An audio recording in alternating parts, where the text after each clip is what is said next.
আসসালামু আলাইকুম সম্মানিত ভিউয়ার্স, আমাদের এমএক্সি মডার্ন হার্বাল কোম্পানির পক্ষ থেকে আপনাদেরকে আন্তরিক ধন্যবাদ ও ভালোবাসা। আমাদের মাওনা শাখায় নতুন পণ্য আসছে, পণ্যে ভরপুর। যারা মাওনা শাখার আশেপাশে আছেন তারা দ্রুত পণ্য নেওয়ার জন্য আসুন। ইনশাল্লাহ পর্যাপ্ত পরিমাণ পণ্য আছে। এই যে দেখুন, herbal lotion,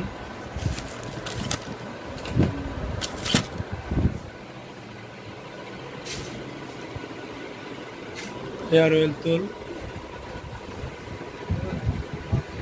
ফাস্টার growth, rice bran oil, ঘুম আইতেছে কিন্তু এখন যদি ঘুমাই আমার ঘুম হইলো গন্ডারের বিভিন্ন